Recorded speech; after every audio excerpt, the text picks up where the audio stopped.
Good evening all of you. और आज ये मैसेज उन सभी स्टूडेंट्स के लिए हैं जो कि कल बीपीएससी 78 बीपीएससी पीटी का एग्ज़ाम दे रहे हैं। देखिए क्या है कि कुछ टिप्स फॉलो करना है आपको, है ना। कल की डेट 13 दिसंबर है। टाइमिंग जो एग्ज़ाम की होने वाली है वो है आपका 12 से 2। तो सबसे पहले तो सेंटर पे अच्छे से पहुंचिए, एग्ज़ाम दीजिए। सेंटर पे पहुंचने के बाद अपना जो रोल नंबर है, रोल नंबर मैच करवाइए। फिर देखिए कि कहाँ पे है, क्या है, किस जगह पे सेंटर है, किस जगह पे आपका सीटिंग है। उसके बाद जो आज की रात की नींद है, आज की रात थोड़ी हैवी होने वाली है आपके लिए, क्योंकि थोड़ा प्रेशर होगा, है ना। बहुत लोग जर्नी में होंगे अभी इस वक्त। तो एक्चुअली क्या है कि जो मेजर चीज़ ध्यान में रखनी है आपको वो है कि तैयारी आपने जितनी करनी थी वो हो चुकी है तैयारी। आज रात में बेवजह परेशान होकर के या फिर अपनी नींद खराब करके एग्ज़ाम को और आप डिटोरेटिंग कंडीशन में दे देंगे, तो उससे बढ़िया है कि एग्ज़ाम को लेकर के बिल्कुल भी टेंशन मत लीजिए। एग्ज़ाम के रिजल्ट के बारे में मत सोचिए। बार बार मैं इस बात को हाईलाइट करता हूँ। एज ए स्टूडेंट आपने आपकी जो स्ट्रेटजी होती है, आपने उन सारी स्ट्रेटजी को इंक्लूड करके अपनी तैयारी की हुई इतने दिनों में, है ना। अब वो गोल्डन अपॉर्चुनिटी आया है कि आप अपनी तैयारी को दिखा पाएं, है ना। दिखा पाएं इस सेंस में क्या कि आपकी तैयारी का जो एक रिटर्न है ना, यानी कि एक बढ़िया एग्जाम देना। तो सबसे पहले फोकस ये करना है कि आपका एग्जाम जो होने वाला है वो अच्छे से एग्जाम दीजिए। 150 क्वेश्चंस में आज ये सब डिस्कस करेंगे अभी थोड़ी देर की वीडियो में, है ना। In very short duration video हम लोग पूरा का पूरा स्टडी डिस्कस करने वाले हैं कि कैसे क्या अप्रोच होनी चाहिए आज को लेकर के और फिर कल के एग्जाम को लेकर के। तो सबसे पहले तो रिलैक्स हो जाइए कि कल का दिन अच्छा होने वाला है उनके लिए भी जो कि इतने दिनों से तैयारी कर रहे हैं, और जो जिनका कि नहीं हो पाया तैयारी किसी कारण से, तो आपके लिए बढ़िया मैसेज ये है कि एक्सपीरियंस लीजिए एग्जाम का और देखिए कि कैसे क्या होता है आगे, कैसी स्ट्रेटजी रखनी चाहिए। तो सबसे पहले तो मान लीजिए कल जैसे कि पेपर मिला आपको, है ना। पेपर मिलने के बाद, क्वेश्चन पेपर मिलने के बाद पहले तो आप अपने ओएमआर को फिल कर लीजिए अच्छे से। उसके बाद क्वेश्चन पेपर मिलता है, तो क्वेश्चन पेपर में आपको पता है कि 150 क्वेश्चंस करने होते हैं बीपीएससी के पीटी में। तो आप स्ट्रेटजी बनाइए कि कैसे करना है उसको। 3 स्लॉट एटलीस्ट चूज कीजिए। ये स्लॉट बनाने की जो मेथड है उसमें क्या करना होता है कि 50-50 क्वेश्चंस का आप 3 स्लॉट बनाइए। मान लीजिए 50 क्वेश्चंस के लिए जो आपके माइंड का प्रिपेयर्डनेस है उसमें आप ये देखेंगे कि ठीक है 50 क्वेश्चंस हो गया, तो माइंड पर्टिकुलर क्वेश्चंस के बाद अगर स्टेगनेंट पोर्शन पे रुका, यानी कि टफनेस क्वेश्चन का या फिर इजी या फिर ओवर कॉन्फिडेंट वाली सिचुएशन, तो यहाँ पे जैसे ही 50 क्वेश्चंस आपने कर लिया तो उसको कलर करने की कोशिश करिए। ओएमआर में उसको रिस्पांस दीजिए, है ना। उसमें क्या होगा क्या कि एक जो लास्ट में हैवोक सिचुएशन बनता है कि चलिए जल्दी जल्दी करना, फिर उसकी वजह से कुछ कॉमन से एरर करना, है ना, तो वो सब नहीं आएगा। 50 क्वेश्चंस कर लिए, फिर ये 50 क्वेश्चंस में ऐसे ये पहले स्लॉट में आप 50-50 क्वेश्चंस का स्लॉट बनाए पहले वे में, और उसके बाद क्या करते हैं कि और ये वैसा रिस्पॉन्स होगा जो कि आपको देखते ही बनेगा, है ना। क्वेश्चंस बिना कुछ ज्यादा सोचे समझे, अगर एनालिटिकल है, डायरेक्ट आपके कंसेप्ट से आ रहे हैं, तो ये वो टाइप के क्वेश्चन होते हैं। यानी कि पहला स्टेज आपने कंप्लीट किया 1 to 50 में। 50 पे जैसे ही आए देखिए कितने क्वेश्चंस बने, 15 क्वेश्चंस, 20 क्वेश्चंस, 25 क्वेश्चंस, उन सबको ओएमआर में कलर कर दीजिए। उसके बाद नेक्स्ट स्लॉट पे आइए, यानी कि जो नेक्स्ट 50 क्वेश्चंस है उसको भी उसी मेथड के साथ, यानी कि जो पहले अटेम्प्ट में देखते के ही साथ बने, तो उसको फिर वहां पे रेस्पॉन्स दीजिए और ओएमआर में कलर करिए। फिर नेक्स्ट 50 क्वेश्चंस के लिए ऐसे, यानी कि आप फर्स्ट स्टेज में ऐसे क्वेश्चंस को कर ले रहे हैं जो कि आपको इजीली देखते ही बनता है ना, बिना कुछ ज्यादा सोचे समझे। फिर अब हम लोग आ जाते हैं सेकेंड स्टेज में। This stage requires greater depth, यानी कि थोड़ी एनालिटिकल एबिलिटी आपको दिखानी पड़ेगी। कुछ क्वेश्चंस ऐसे होंगे, यानी कि यहाँ पे भी आपको 50-50-50 का स्लॉट रखना है। हर 50 क्वेश्चंस के लिए अब आप सेकेंड स्टेज का अटेम्प्ट ले रहे हैं, यानी कि इस स्टेज पे आपको थोड़े एनालिटिकल वाले क्वेश्चंस मिलेंगे जो कि पहले में देखते के साथ बनने वाले थे, दूसरे वाले में जो थोड़ा सोचने समझने वाला होगा। अगर मान लीजिए यहां से उस 50 में 10 क्वेश्चंस बन के आया, तो 10 क्वेश्चंस को आप ओएमआर कर दीजिए। इसमें इसीलिए क्योंकि एक कोऑर्डिनेटेड वे में कर रहे हैं, माइंड को भी अगर चेंज करना होगा, यानी कि स्ट्रेस वगैरह को भी अगर रिवील करना है, खत्म करना है, रिलीफ वे में जाना है, तो यहाँ पे वो सब कुछ इफेक्टिवली वर्क करेगा। अदरवाइज क्या होगा क्या कि आप एक ही मोनोटोनस धर्रे पे करने वाले होते हैं, तो थ्रू आउट एग्जाम्स सिटिंग शुरू होने से पहले और लास्ट तक में आपका वही स्टेटस ऑफ माइंड मेंटेन रहेगा। और इसमें क्या है कि आप बार बार मौका दे रहे हैं माइंड के स्टेटस को चेंज करने का। हो सकता है कोई क्वेश्चंस मान लीजिए आपके लिए एक वो क्रिएट किया नहीं हुआ, आप कोई एक क्वेश्चंस, कोई दो क्वेश्चंस, लगातार 5 क्वेश्चंस ऐसे आ गए जो कि आपसे नहीं बने। तो मैंने क्या बोला कि पहले स्टेज में आप वो सारे क्वेश्चंस को कर रहे हैं जो कि आपको देखते ही बनता है। तो यानी कि माइंड के पास ये चीज है ना कि रुको अभी सेकंड स्टेज भी आएगा, और ऐसे में क्या होगा कि आपसे 5 क्वेश्चंस नहीं बनेगा तो आपका माइंड ये रिस्पॉन्स देने लगता है कि शायद इस बार नहीं, है ना। तो इसीलिए ये देखिएगा इन नटशेल में हमारे पास 150 क्वेश्चंस है, और लास्ट कट ऑफ की बात करते हैं तो 91 के अराउंड थी। ये अनरिजर्व की कट ऑफ थी 91, है ना। तो उसमें ये कट ऑफ वगैरह के बारे में बिल्कुल भी नहीं सोचना है अभी एग्जाम देते समय। आपको ये करना है क्या कि 150 में से आपके सेफ साइड 125 क्वेश्चंस बन जाए, 120 क्वेश्चंस बन जाए, सो दैट कि थोड़े बहुत नेगेटिव्स भी हों तो आप उसको टैकल करें, है ना। नेगेटिव्स के लिए जो परमिसिबल रेंज है आपका 15 to 20, इससे ज्यादा तो कभी मत करिएगा, है ना। और यानी कि क्या है, नेगेटिव है वहां पे तो 1/3 नेगेटिव है, आपको ही पता है, थोड़ा रिमार्केबल होता है 1/3। यानी कि अगर आपने 3 गलत क्वेश्चंस कर दिए तो आपके एक सही क्वेश्चन, सही आंसर जो है वो मैनेज हो जाएगा, एडजस्टेबल हो जाएगा। तो इसीलिए क्या है क्या कि बिल्कुल कॉन्फिडेंस के साथ क्या कि हाँ चलिए एलिमिनेशन मेथड के थ्रू हो या फिर डायरेक्ट नॉलेज के थ्रू हो, डायरेक्ट कॉन्सेप्ट के थ्रू हो, तभी जाके आप अटेम्प्ट लीजिए। तो नंबर ऑफ अटेम्प्ट बढ़ाने के चक्कर में मत रहिएगा कि नहीं 140 कर लिए तो फिर जो है वो आपका सेफ जोन होगा। अगर आपने 110 किया और एक्यूरेसी है, यानी कि 5 क्वेश्चन गलत हो, 7 क्वेश्चन गलत हो या 10 क्वेश्चन गलत हो, तभी भी आप सेफ जोन में रह सकते हैं। क्लियर है। तो यानी कि अटेम्प्ट, और आप बस इस बात को ध्यान में रखिएगा कि तैयारी की हुई है आपने, और जो भी क्वेश्चंस मिलेगा क्या स्ट्रेटजी रहेगी बीपीएससी की। पहले बहुत सारी बात हुई कि बीपीएससी हो सकता है यूपीएससी की स्ट्रेटजी पे क्वेश्चन पूछे, क्या होगा नहीं होगा कल पेपर खुलने के बाद ही पता चलेगा। बट आपकी जो pre requisite condition of examination है वो ये होनी चाहिए क्या कि माइंड मैप तैयार करके रखिए क्या कि मुझे कैसे ओएमआर को कवर करना है। ओएमआर सिलेक्शन, ओएमआर करने के लिए सबसे पहले एक जो स्मूथ राइटिंग वाली पेन है उसका सिलेक्शन करिए। Black, you have been instructed कि ब्लैक पेन ही यूज करना है आपको। तो ब्लैक पेन में जो भी आप कन्वीनियंट है इतने दिनों से, तो वो आपके मतलब पहले का ही पार्ट था कि कौन सा पेन चूज करना था। टेस्ट सीरीज में जिस पेन से आपने प्रैक्टिस किया हुआ है उस पेन को ही देखिए, और बेटर रिकमेंडेड होता है क्या कि आप कोई स्मूथ फ्लो 0.7 वाले नेव से करिए उसको।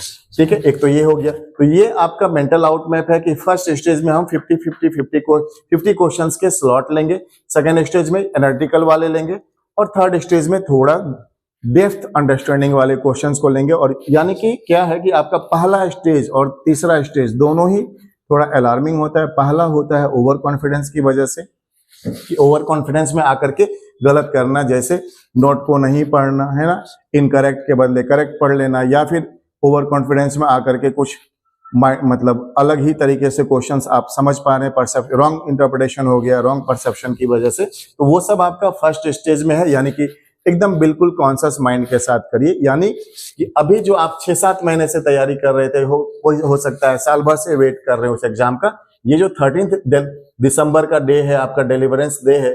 डिलीवरेंस डे इस सेंस में है क्या कि आप रिजल्ट के बारे में बिल्कुल भी मत सोचिए। इस दिन को बेटर बनाने के लिए, यानी कि इस दिन जो एग्जामिनेशन है आपका पीटी का, उस एग्जाम में आप मैक्सिमम कितना सिक्योर कर सकते हैं ना। आपका बस एकमात्र सोल मोटो होना चाहिए कि किसी भी तरीके से मेरा अटेम्प्ट जो है नियर अबाउट 105 प्लस हो, है ना। अटेम्प्ट मतलब कि आपके जो करेक्ट क्वेश्चंस हो। अटेम्प्ट तो आप मान लीजिए 150 में है तो 150 में सेफ साइड, मैंने पहले ही बोला 115 से लेकर के 25 तक जो भी हो एक्यूरेसी के साथ, है ना। एक्यूरेसी होल्ड करिए, है ना। नेगेटिव अटेम्प्ट नहीं लेना है, रॉन्ग अटेम्प्ट नहीं लेना है क्या कि अटेम्प्ट बढ़ाने के चक्कर में 10-15 जो भी हो सब नेगेटिव है तो बहुत ज्यादा अलार्मिंग सिचुएशन होता है। यानी कि यहाँ पे आपको ध्यान रखना है फर्स्ट स्टेज और थर्ड स्टेज का एग्जामिनेशन। ठीक है, उसके बाद जो है ओवरऑल नटशेल वे में समराइज करते हैं सारी चीजों को। तो कुछ एक चीजों को आपको ध्यान रखना है, जैसे कि आराम से आज खाना खाइए, रात की नींद अच्छी लीजिए, एग्जामिनेशन के बारे में बिल्कुल भी मत सोचिए। यानी कि अच्छी नींद आएगी तो कल सुबह एग्जाम बढ़िया रहेगा ही रहेगा, है ना। जो भी है, जिन्होंने तैयारी की हुई है उनके लिए भी बहुत ज्यादा ये चीज स्ट्रेस होता है, स्ट्रेस करने वाला है ना। और ध्यान रखिएगा कि सिविल सर्विस की तैयारी में एक क्रूशियल पार्ट होता है स्ट्रेस मैनेजमेंट का, जो कि ऑलमोस्ट सारे स्टूडेंट मिस कर देते हैं इसको। है ना। स्ट्रेस मैनेजमेंट, इसलिए आप अगर हल्के माइंड के होंगे तो कभी भी ऐसे सिचुएशन में उस पर्सन को उस जगह की एडमिनिस्ट्रेटिव लाइबिलिटीज या रिस्पॉन्सिबिलिटीज नहीं दी जा सकती है। तो अपने आप को इसलिए भी तैयार रखना है कि नॉलेज वाइज तो आपने जो इतनी तैयारी करके रखी वो तो है ही सही, बट आप इस पोस्ट के लिए बेटर एलिजिबल कैंडिडेट हैं। यानी कि स्ट्रेस मैनेजमेंट की जो बात आएगी तो आप उस जगह पे भी फ्रंट पे नजर आते हैं। इमेजिन करिए ना, आप ही वो पर्सन है जो कि डिजास्टर मैनेजमेंट जैसे सिचुएशन को हैंडल करेंगे। आप ही वो पर्सन है जो कि जिसके अंदर ये रिस्पॉन्सिबिलिटी होगी तो to establish coordination among different departments of different functions of state government. या तो फिर ऐसी इतनी बड़ी बड़ी रिस्पॉन्सिबिलिटी एक हल्के परसेप्शन वाले या हल्के माइंड वाले पर्सन को तो नहीं दी जा सकती। इस बात से अगर एग्री करते हो तो इसलिए स्ट्रेस मैनेजमेंट भी आपका एक क्रूशियल एस्पेक्ट है। तो पढ़ाई या फिर रिजल्ट के बारे में बिल्कुल नहीं सोचना है। सोचना इस बात को है क्या कि कल का एग्जाम आप कैसे अच्छे से दे सके, है ना। जितना बढ़िया हो सके उतना बढ़िया से दीजिए, बढ़िया एग्जाम जाएगा, रिजल्ट अपने आप आएगा, है ना। उसके लिए आज की रात की नींद अच्छी लीजिए, खाना खाइए, सुबह उठिए, आराम से थोड़ा मेडिटेशन करिए, माइंड को हल्का करने के लिए जो भी अगर आपने कोई कॉमेडी मूवी वगैरह सेव करके रखी है उसको देखिए, है ना। और उसके बाद एकदम सेफली शांत तरीके से सेंटर पे जाइए। वहां पे किसी की भी बातों में इन्वॉल्व नहीं होना है। जैसे कि मान लीजिए कॉमन एक्सपीरियंस होगा कि लोग पीटी इंटरव्यू दिए हुए हैं या फिर हो सकता है आपके साथ मतलब बगल में कोई बात कर रहा हो कि अभी इस पोस्ट पे है, रैंक इंप्रूव करना है उसे। तो इन सब बातें अगर आप फर्स्ट अटेम्प्ट वाले होंगे तो आपके लिए पैनिक होगा, स्ट्रेस क्रिएट करेगा।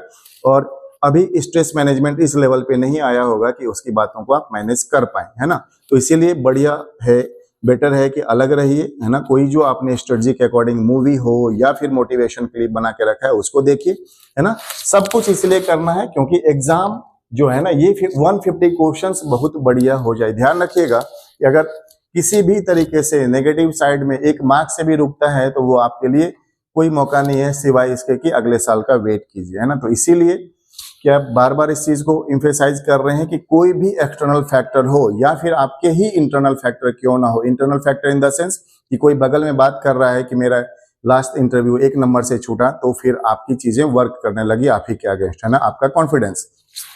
तो इसीलिए ये क्यों करना, उन सब चीजों में क्यों मौका देना, है ना, चाहे एक्सटर्नल फैक्टर हो या फिर इंटरनल फैक्टर हो। इसलिए बेटर है कि अपनी स्ट्रेटजी को खुद लेके आगे बढ़िए, अपना आइसोलेशन रखिए, बिना बुक्स वगैरह से बिल्कुल दूर रहिए। उस एग्जामिनेशन ड्यूरेशन में सेंटर पे पहुंचने के बाद बहुत सारे लोगों का होता है कि बुक्स देख लिया आपने जो अब तक नहीं पढ़ा है तो अब भी कुछ नहीं होने वाला है उससे। बेटर है कि शांत दिमाग रखेंगे या फिर एनालिटिकल वाले क्वेश्चंस तो बिल्कुल भूल ही जाइए। और तो अब तो वो फेज भी नहीं है क्या कि वन लाइनर टाइप या फिर लोसेंट टाइप क्वेश्चंस आपको दिए जाएंगे। तो यकीन रखिए कि अगर बेहतर स्ट्रेटजी के साथ जाएंगे, स्ट्रेस मैनेजमेंट करके रखेंगे स्ट्रेस मैनेजमेंट को पूरे एग्जाम के दौरान, है ना, स्ट्रेस मैनेजमेंट वाली चीजों को लेकर रखेंगे। इसलिए ये सब सारी चीजें होती है ना कि 50 क्वेश्चंस का स्लॉट बनाना, नेक्स्ट 50 क्वेश्चंस का स्लॉट बनाना, नेक्स्ट 50 क्वेश्चंस का स्लॉट बनाना, अपनी ओवरऑल स्ट्रेटजी को 3 स्टेज में डिवाइड करना या फिर अपने कन्वीनियंट के अकॉर्डिंग।